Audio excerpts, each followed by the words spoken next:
Olá, pessoal, tudo bem? É com imenso prazer que estou aqui novamente, mais uma vez com vocês. Desejo a todos uma felicidade enorme, uma alegria enorme. E hoje estaremos aqui com nossa quinta atividade remota, atividade de língua portuguesa, e trarei para vocês aqui, tirando algumas dúvidas, ao qual envolve essas questões que estão aí presentes na quinta atividade remota, ok? Então vamos comigo? Vamos lá. Bem, professora, quais são os assuntos que estarão dentro dessa quinta atividade remota? É, a elaboração dessa quinta atividade remota foi pensando muito, né, em vocês a respeito de muitos não terem acesso à internet, é, de como poder responder essas atividades, que muitas vezes a gente precisa pesquisar. Então, a gente ficou muito preocupado com isso, pensando bem em vocês. Nós trouxemos uma atividade onde envolvesse muito a questão da leitura, da compreensão e do entendimento da leitura que nós fazemos dos textos, certo?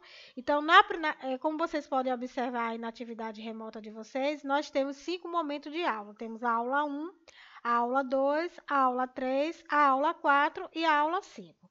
Na aula 1, nós vamos trabalhar a interpretação e análise de textos, que envolve charges, tirinhas, tá? A gente vai começar a analisar esses textos baseado nesses tipos de textos, nesses gêneros textuais, que é a charge e a tirinha. Na aula 2, nós vamos focar na morfologia e nas 10 classes gramaticais, além da ortografia, que são palavras como usar o senão junto e o senão separado, afim junto e separado, e mas ou mais, certo? Na aula 3, nós vamos trabalhar a interpretação e a análise do gênero crônica. Nós vamos trabalhar um texto de Mariana Colasanti, de quem são os meninos de rua. Na aula 4, nós vamos também trabalhar a interpretação de texto, outro gênero crônica também, que é o texto de Rui Barbosa. Na realidade, uma crônica baseado em uma discussão, né? E na aula 5, análise e interpretação de texto com o gênero notícia, ok? Então, vamos lá tirar todas as dúvidas que envolvem essas questões. Qualquer dúvida, como eu já disse a vocês, vocês podem estar aí comentando no link, no comentário abaixo, quais foram as dúvidas que vocês tiveram, quais foram qual a aula que eu preciso retomar para que eu possa estar ajudando vocês em qualquer momento, tá certo? Outra coisa, dentro dessas 5 aulas que estão envolvendo as 5 atividades remotas, eu vou estar gravando também outros vídeos envolvendo a explicação desses assuntos. 2 deles já foram gravados e já estão aí no canal que vocês podem estar acessando, que é morfologia e as 10 classes gramaticais, ok? Então, vamos lá?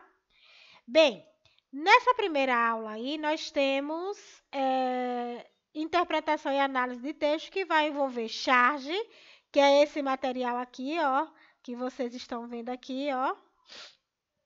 Esse aqui, a charge, tá?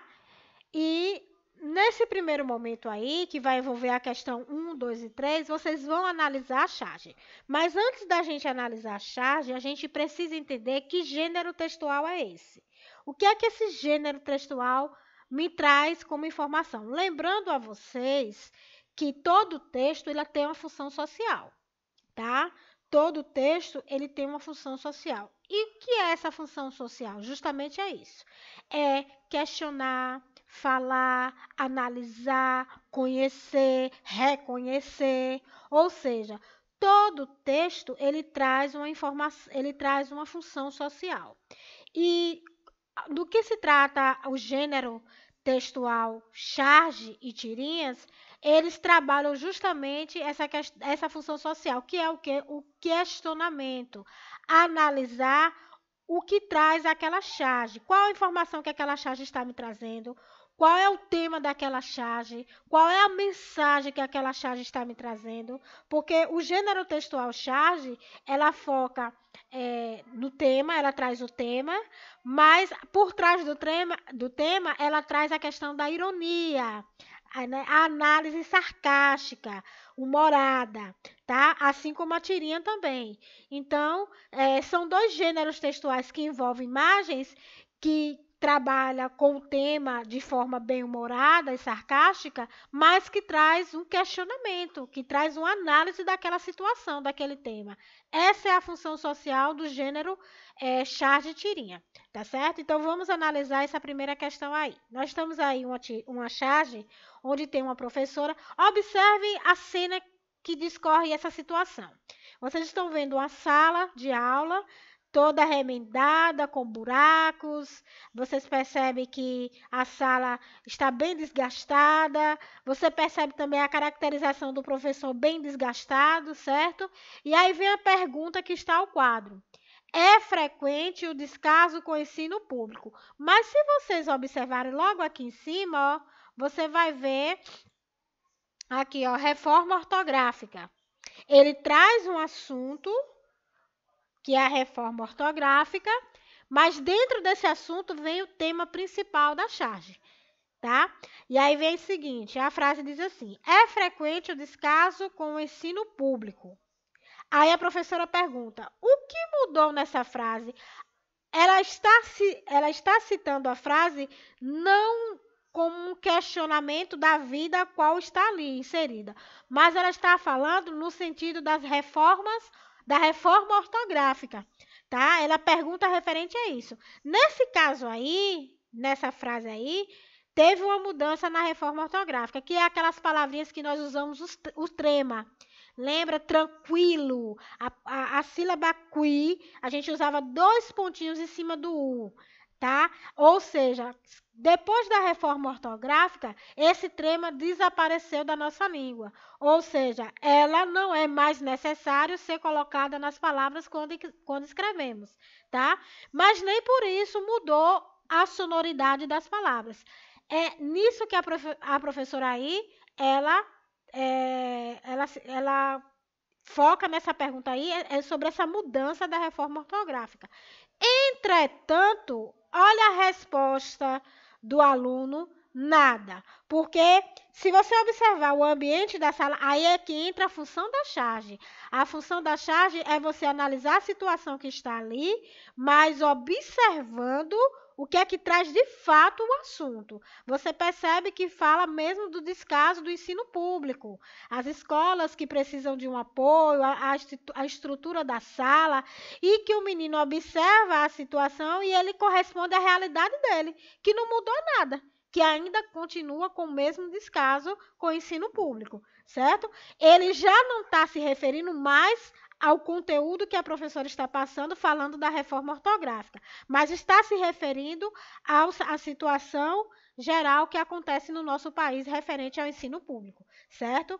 Então, aí depois que a gente analisou a charge, aí a gente vai lá para as questões, ok? Aí na primeira questão ele diz assim: que resposta o professor esperava ouvir? Quando ele pergunta aí o que mudou nessa frase, ele esperava ouvir o quê? Tá? E aí vem para a segunda questão. Como a frase foi interpretada pelo aluno? A professora esperava ouvir uma coisa, mas como foi que o aluno interpretou? Terceira questão. Qual a crítica implícita na resposta do aluno? Então, depois dessa análise que eu fiz aqui com vocês, dá para vocês terem uma ideia do que se trata a ideia dessa charge, tá certo? Então, vamos para a próxima questão. Na próxima questão, já não envolve mais a tirinha, envolve dois textos. Aí nós vamos para o texto 2 e para o texto 3. Observe nesses dois textos a linguagem que é utilizada nesses dois textos.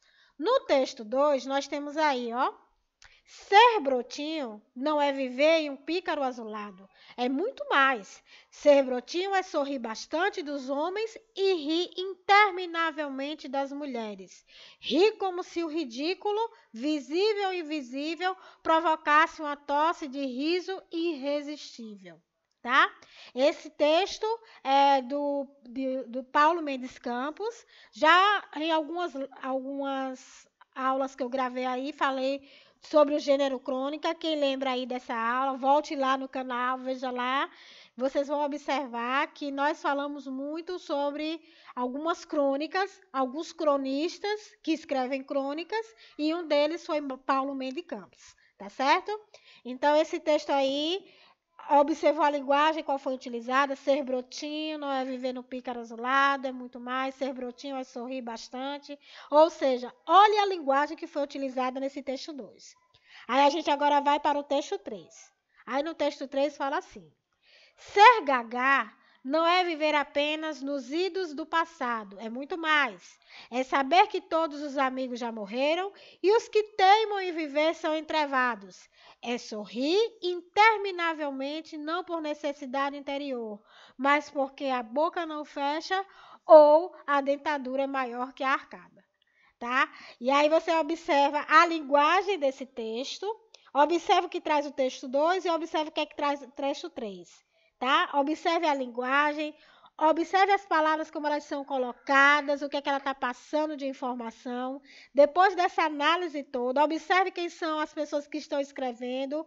O texto 2 foi Paulo Mendes Campos e o texto 3, Milor Fernandes, também é um dos escritores que tem maior admiração nas obras que ele já escreveu, né? E aí, vamos para a quarta questão. Na quarta questão, ele diz o seguinte: os textos utilizam o mesmo recurso expressivo para definir as fases da vida. Entre eles, ou seja, observe que um texto fala sobre o ser jovem e o outro texto fala em ser velho, ser idoso, tá? Só que eles trazem o mesmo recurso expressivo. Entre eles, quais são esses recursos expressivos? Aí vocês têm 5 opções. A opção A, expressões coloquiais com significados semelhantes. A opção B, ênfase no aspecto contraditório da vida dos seres humanos. A opção C, utilização de linguagem formal. A opção D, termos denotativos com sentido estritamente objetivo. E a opção E, narração que explica com humor o sentido das palavras. E aí, o que é que qual é o recurso expressivo que esses textos utilizam? Muito tranquila essa questão aí. Se tiver dúvida em responder essa questão, vá primeiro elimine aquelas que vocês sabem que não é, deixando apenas aquelas, e aí vocês analisam com mais atenção para vocês irem até a resposta correta. Uma dica que eu dou para vocês quando tiverem questões de questões que têm essas alternâncias de escolha, que você tem que escolher uma opção correta, aí vocês vão eliminar aquelas que vocês têm certeza que não é, para depois você ir para aquelas que tem alguma dúvida e ir, de fato, para a observação do texto para chegar à resposta correta, tá certo? Texto 4. O texto 4 vai trazer a tirinha. No texto 1, lá na primeira questão, na questão 1, 2 e 3, nós trabalhamos com a charge. Qual foi a função social da charge? A crítica ao ensino público, certo? Aí a gente vem agora para o texto 4 e a gente vai analisar a função social desse texto, que é a tirinha. Observe primeiro lá, a gente vai ver de quem é essa tirinha? É drpepper.com.br, certo?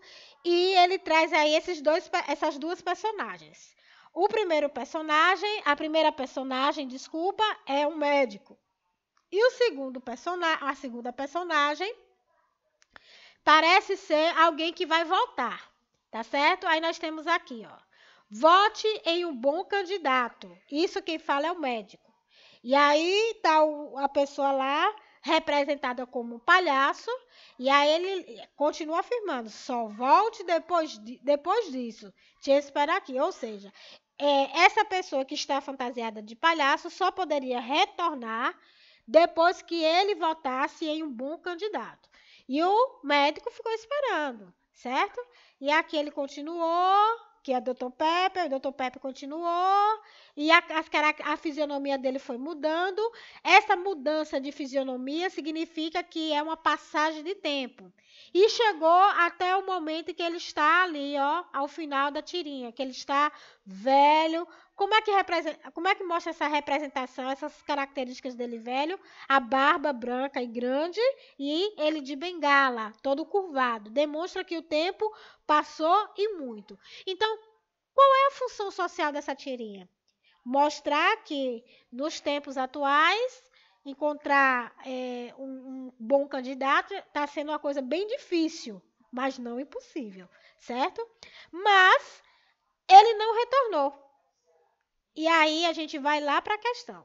Na quinta questão, ele diz assim: pela tirinha, constata-se que, apesar de tantos anos terem passado, o palhaço não retornou porque, nesse caso, não é uma pergunta, já é a resposta, não retornou porque morreu, não retornou. Aí vocês vão ter 5 opções: letra A, morreu; letra B, com o passar do tempo, esqueceu o compromisso marcado; letra C, não encontrou um bom candidato para votar e só deveria depois disso; a opção D, não quis obedecer à ordem; a opção E, não votou por outro motivo que não dá para saber. Mas, professora, todas essas 5 respostas faz sentido. Faz. Mas a gente tem que ir lá para a mensagem do texto. A mensagem do texto diz assim: vote em um bom candidato. Só volte depois disso. Te espero aqui. Tá? Então, o que é que está passando essa mensagem? Qual é o objetivo dessa mensagem aí? Porque o palhaço, a personagem não voltou. E aí, qual é a mensagem que traz? Aí vocês vão vir para essas opções e vai marcar a opção que você conseguir encontrar aí na resposta dessa questão, tá certo? Bem, terminamos a aula 1, que envolveu interpretação e análise de textos que envolve chás de tirinhas, tá certo? A gente agora vai para a aula 2. Nessa aula 2 já tem uma aula lá atrás gravada sobre morfologia e as 10 classes gramaticais, certo? E aqui na atividade remota, a gente traz aqui, se vocês observarem, ó, uma síntese, aqui, ó, uma síntese do que é a morfologia, tá? E quem são essas 10 classes gramaticais. Tanto eu trago lá atrás na videoaula, como eu trago aqui também nessa síntese dessas 10 classes gramaticais, tá certo? Então, vamos para a questão. Aqui embaixo também nós temos a parte ortográfica também dessa atividade, que é como a gente vai usar a palavra afim junto, afim separado, mas e mais, se não separado e se não junto, tá ok? Fazendo aqui uma pequena retrospectiva nessa questão da ortografia, mas e mais. Quando é que eu vou usar, professora? Como é que eu sei que eu vou usar um e o outro para eu não confundir? Porque às vezes na hora de conversar eu acabo atrapalhando, uso um no lugar do outro, na hora que eu vou escrever também me atrapalho. Quando é que eu sei que eu vou usar o mas sem o i e o mais com o i? É muito simples, é muito claro.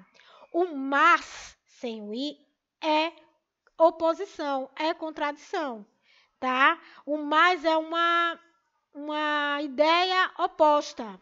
Por exemplo, é quando eu digo, é uma conjunção. O mas sem o i é uma conjunção. É como se eu dissesse assim, olha, eu vou, mas se eu não gostar, eu volto. Isso mostra uma oposição. Então, quando no texto eu mostrar uma questão de oposição, eu vou usar o mas sem o i. Agora, o mais com o i é uma ideia de adição. Eu vou adicionar uma situação à outra e não me opor à outra. Quando eu adiciono, aí eu vou usar o mais com i. É como um exemplo. Estou mais triste com você do que com Maria. Quer dizer que a minha tristeza é maior com aquela pessoa do que com Maria. Então, mais com i, porque eu adiciono alguma coisa maior àquela outra pessoa. Tá certo? Do que se trata o afim junto e o afim separado. No material de vocês aí está bem claro, dá para entender bem. O afim junto é um adjetivo e significa semelhante, parecido, igual, tá? Já o afim separado, ela é uma locução onde ela vai trabalhar com um propósito, com um intuito, a fim de, por exemplo, quando eu digo assim, você faz tudo aquilo a fim de nos convencer de sua inocência. Ou seja, esse afim aí não é um adjetivo, é um propósito, é um intuito, tá? Você faz tudo com intuito. Para eu saber se eu vou usar o afim junto ou separado, é só substituir a palavra afim separado pela palavra intuito, propósito. Se você conseguir substituir e não mudar o sentido da frase, eu vou usar o afim separado. Agora, quando indica um adjetivo, semelhança, parecido, aí ele vai ser o afim junto, tá? Quando eu digo assim, ó, fez tudo aquilo com o intuito, com o propósito de nos convencer de sua inocência. Eu já sei que esse afim aí é separado, tá certo? Agora, quando eu digo possui temperaturas afins, possui temperaturas parecidas, possui temperaturas comuns, de igual, ou seja, é o afim junto, tá certo?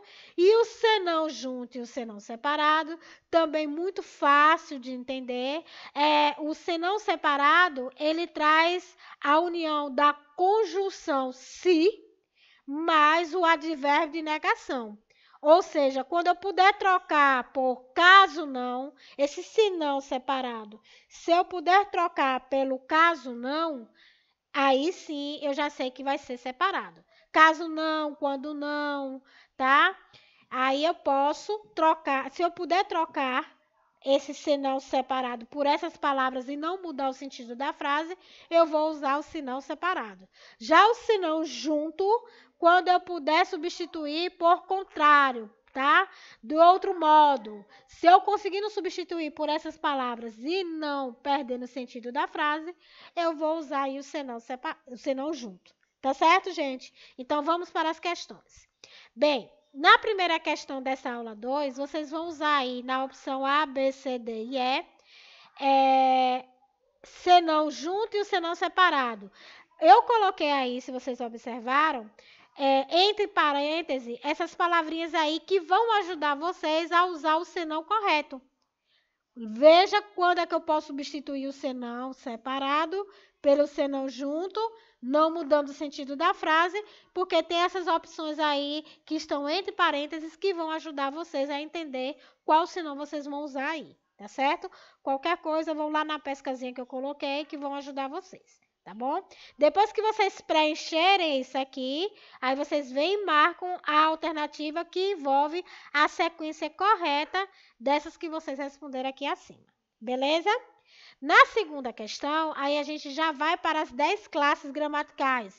E nessa segunda questão, vai envolver as conjunções. Eu lembro que eu já gravei uma aula para vocês falando sobre as conjunções. Conjunções coordenativas e conjunções subordinativas. Eu gravei uma aula falando, tem aí no meu canal, vocês podem estar pesquisando que vocês vão achar, tá? E aqui na segunda questão diz assim: as conjunções são utilizadas para ligar as orações e estabelecer relações entre elas. Eu lembro que eu disse o que para vocês? Quando em uma frase houver mais de um verbo, significa que aquela frase vai ter mais de uma oração e que elas estarão ligadas através da conjunção. A conjunção vai ter o efeito de ligar aquela oração com a outra oração, estabelecendo uma relação de ligação entre elas. Tá certo? Essa é a função da conjunção. E aí vamos para a questão. Marque um X na lista onde todas as palavras abaixo são conjunções. Vocês vão observar a opção A, a opção B, a opção C e a opção D. Vocês vão marcar aí onde todas elas são conjunção, tá? Observe direitinho, pesquise direitinho que vocês vão encontrar a resposta. Muito fácil, tá bom? Na terceira questão, tem assim: qual a classe gramatical da palavra destacada na frase abaixo? Gente, nessa questão, ela é muito simples de ser respondida. Tanto a questão 3 quanto a questão 4, ela vai trazer a palavra casa em destaque. Mas o que é que vocês têm que observar nessas duas questões? Na questão 3, a palavra casa, ela vai ter um valor semântico dentro daquela frase. E na questão 4, ela vai ter o seu valor semântico dentro daquela frase. E o que é que eu estou pedindo para vocês marcarem aí na opção 3? Qual é o valor semântico que casa representa aí na opção 3? Aí vocês têm aí as 4 opções que vocês podem estar marcando qual é uma delas. E na questão 4, vocês vão analisar a palavra 4, qual é o valor semântico que representa nessa frase e vão marcar a resposta aí nessas opções aqui abaixo, ok? E na quinta questão, vocês irão preencher essas lacunas que estão vazias com os artigos definidos e indefinidos, tá? Aí vem entre parênteses, é só vocês irem lá em cima aqui, ó, e vocês vão aqui achar artigo e vocês vão lembrar desses artigos definidos e indefinidos. Lembrando aqui para vocês, artigos definidos, o, a, os e as, e artigos indefinidos, uma, uns e umas, ok? Na aula 3, aí eu disse para vocês logo no início do vídeo que eu ia trazer um texto do gênero crônica, um texto de Marina Colasanti, um texto maravilhoso, cujo título é De Quem São os Meninos de Rua, um título que já traz na nossa perspectiva. Lembra que eu disse aqui para vocês há pouco tempo que todo texto tem uma função social, tá? Todo texto ele traz uma função social, seja de entretenimento, seja de reflexão, seja de questionamento, de argumentos, ele tem uma função social. E esse texto de Marina Colasanti, ela traz essa função social aí, que é uma função reflexiva. Vamos lá comigo? Vamos lá. Eu, na rua, com pressa, e o menino segurou meu braço. Falou qualquer coisa que não entendi. Fui logo dizendo que não tinha, certa de que ele estava pedindo dinheiro. Não estava. Queria saber a hora. Talvez não fosse um menino de família, mas não era um menino de rua. É assim que a gente divide. Menino de família é aquele bem vestido, com tênis da moda e camiseta de marca, que usa relógio e a mãe dá outro se o dele for roubado por um menino de rua. Menino de rua é aquele que, quando a gente passa perto, segura a bolsa com força, porque pensa que ele é pivete, trombadinha, ladrão. Ouvindo essas expressões, tem-se a impressão de que as coisas se passam muito naturalmente, uns nascendo de família, outros nascendo de rua, como se a rua e não uma família, não um pai, uma mãe, ou mesmo apenas uma mãe os tivesse gerado, sendo eles filhos direto dos paralelepípedos e das calçadas, diferentes, portanto, das outras crianças, e excluídos das preocupações que temos com elas. É por isso, talvez, que se vemos uma criança bem vestida, chorando sozinha no shopping center ou no supermercado, logo nos acercamos protetores, perguntando se está perdida ou precisando de alguma coisa. Mas, se vemos uma criança maltrapilha, chorando no sinal, com uma caixa de chicletes na mão, engrenamos a primeira no carro e nos afastamos, pensando vagamente no seu abandono. Na verdade, não existe meninos de rua, existem meninos na rua. E toda vez que o menino está na rua, é porque alguém o botou lá. Os meninos não vão sozinhos aos lugares, assim como são postos no mundo durante muitos anos, também não são postos onde quer que estejam. Resta ver quem os põe na rua e por quê. No Brasil, temos 36 milhões de crianças carentes. Na China, existem 35 milhões de crianças superprotegidas. São filhos únicos, resultantes da campanha Cada Casal um Filho, criado pelo governo em 1979 para evitar o crescimento populacional. O filho único, por receber afeto em demasia, torna-se egoísta, preguiçoso, dependente, e o seu rendimento é inferior ao de uma criança com irmãos. Para contornar o problema, já existe na China 30 mil escolas especiais, mas os educadores admitem que ainda não foram desenvolvidos métodos eficazes para eliminar as deficiências dos filhos únicos. O Brasil está mais adiantado. Nossos educadores sabem perfeitamente o que seria necessário para eliminar as deficiências das crianças carentes. Mas aqui também os métodos ainda não foram desenvolvidos. Quando eu era criança, ouvi contar muitas vezes a história de João e Maria, dois irmãos, filhos de pobres lenhadores, em cuja casa a fome chegou, a um ponto em que, não havendo mais comida nenhuma, foram levados pelo pai ao bosque e ali abandonados. Não creio que os 7 milhões de crianças brasileiras abandonadas conheçam a história de João e Maria. Se conhecessem, talvez nem vissem a semelhança, pois João e Maria tinham uma casa de verdade, um casal de paz, roupas e sapatos. João e Maria tinham começado a vida como meninos de família e, pelas mãos do pai, foram levados ao abandono. Quem leva nossas crianças ao abandono? Quando dizemos crianças abandonadas, subentendemos que foram abandonadas pela família, pelos pais. E, embora penalizados, circunscrevemos o problema ao âmbito familiar, de uma família gigantesca e generalizada, ao qual não pertencemos e com a qual não queremos nos meter. Apaziguamos assim nossa consciência enquanto tratamos isso, sim, de cuidar amorosamente de nossos próprios filhos, aqueles que não pertencem, aqueles que nos pertencem. Mas, embora uma criança possa ser abandonada pelos pais, ou 10 crianças possam ser abandonadas pela família, 7 milhões de crianças só podem ser abandonadas pela coletividade. Até recentemente, tínhamos o direito de atribuir esse abandono ao governo e responsabilizá-lo.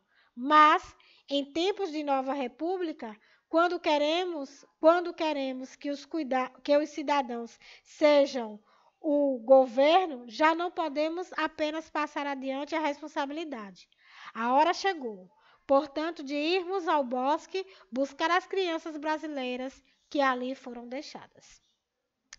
Bem, gente, como eu já disse aqui para vocês, é uma crônica de Marina Colasanti, A Casa das Palavras, São Paulo, Ática, 2002.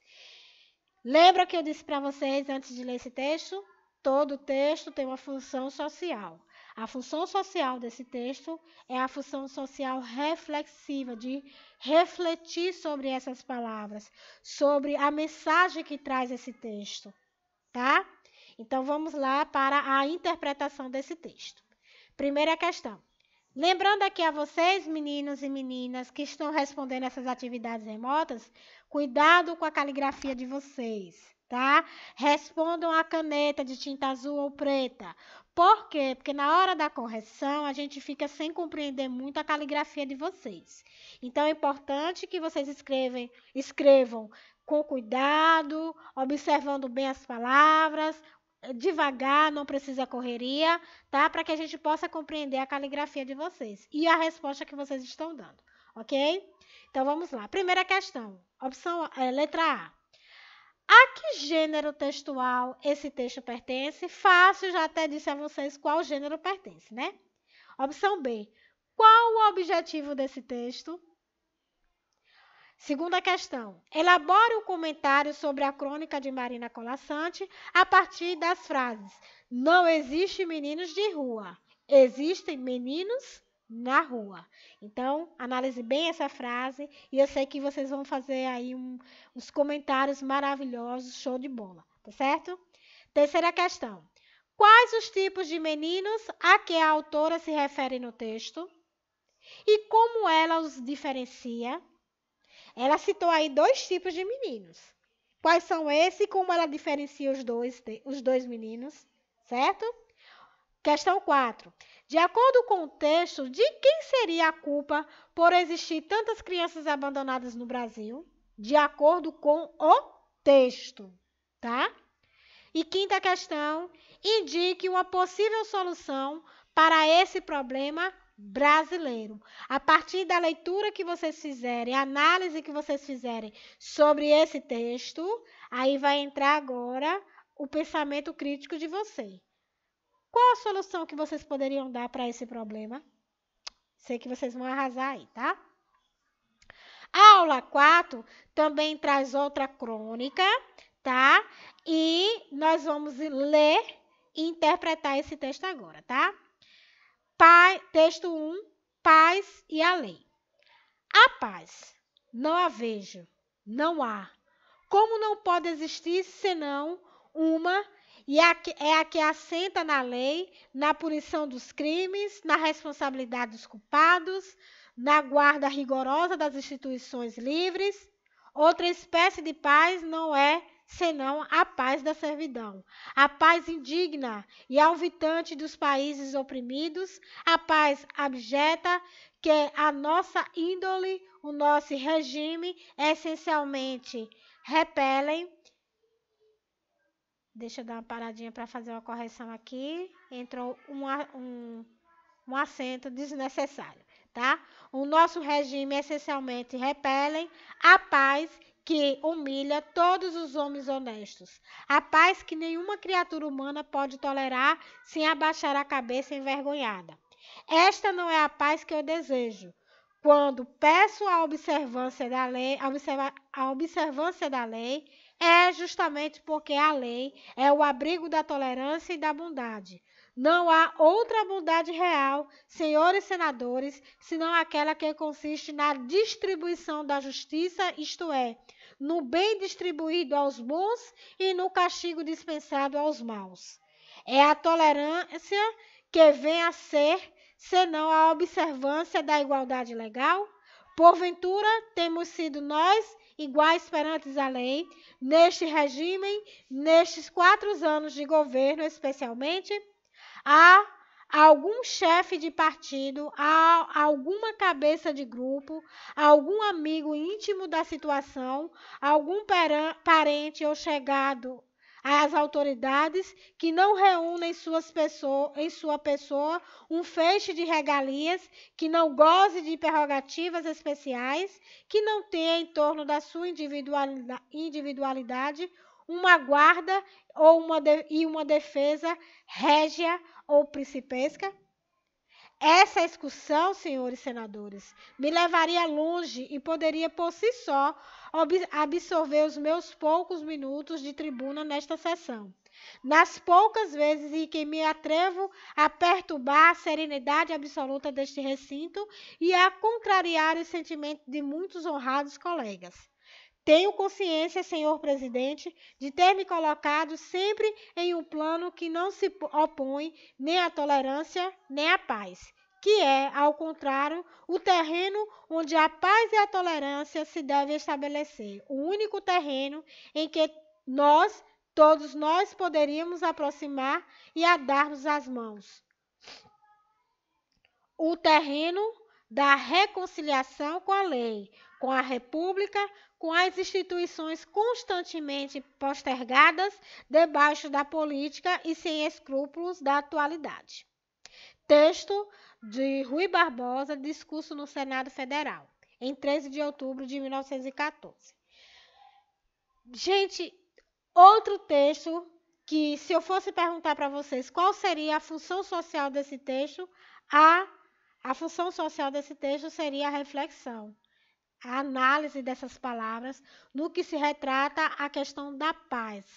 A palavra paz, em seu sentido, que envolve o sentido denotativo e conotativo dela dentro desse texto, tá? Então, se a gente for analisar esse texto, ele nos leva a refletir sobre diversas questões nossas, não é verdade? Então, vamos lá para as questões. Na primeira questão, diz o seguinte: com base no texto, assinale a opção correta.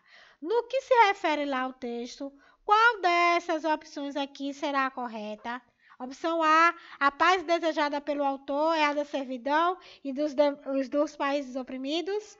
Opção B, com base no que diz o autor, é correto afirmar que existem pelo menos 2 espécies de paz?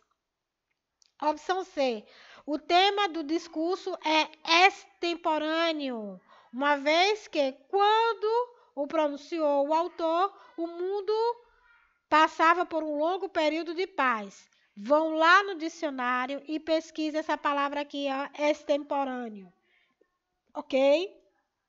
Opção D, infere-se de afirmação a paz. Não a vejo. que o autor tinha uma grave deficiência visual. É isso mesmo que o texto está trazendo aí? E a opção é: qualquer espécie de paz é melhor do que a guerra. Então, analisem quais dessas será a opção correta que está se referindo ao texto. Segunda questão, de acordo com as ideias contidas no texto, assinale a opção correta. Novamente, vocês vão ver as opções que tem aqui e qual delas está se referindo ao texto. Aí nós vamos lá, ó. Opção A, lei e bondade são dois conceitos antagônicos. Opção B, ser tolerante é reconhecer que os indivíduos são diferentes perante a lei. Opção C, o nepotismo não existia no Brasil de 1914. Professora, o que é a palavra nepotismo? Vá lá no dicionário e pesquise do que se trata essa palavrinha aqui e veja se tem realmente a ver com o que está lá escrito no texto, tá? Opção D, na época a que se refere o texto, os políticos brasileiros não gozavam de qualquer mordomia. É disso que se trata o texto? Opção E, ser realmente bom é recompensar os bons e punir os maus. E aí, analise, vá lá no texto, se houver dúvida, volte lá no texto, leia novamente e volte aqui para poder compreender a questão, tá certo? Terceira questão. Em relação ao texto, assinale a opção correta, a mesma coisa.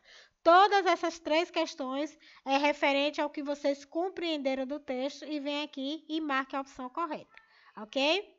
Aí nós vamos agora para a última aula, não menos importante, que é a aula 5, traz uma pequena análise, inclusive esse texto já esteve em outra atividade remota de vocês, mas as perguntas são diferentes. É o mesmo texto, são as mesmas personagens, mas a pergunta é diferente, tá certo?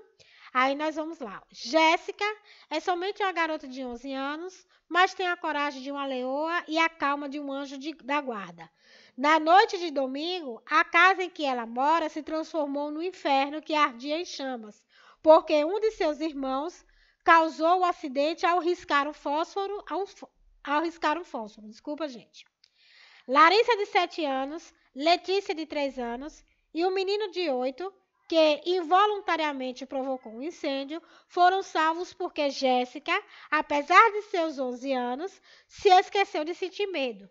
Mesmo com a casa queimando, a garganta sufocando com a fumaça e a porta da rua trancada por fora, a mãe saíra.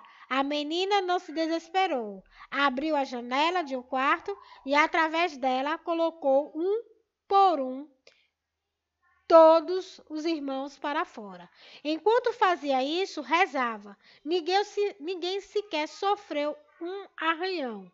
Só então Jéssica pensou em si própria e sentiu muito medo. Pulou a janela e disparou a correr. Isso é um texto retirado da revista Veja, São Paulo, abril, 18 de fevereiro de 2004.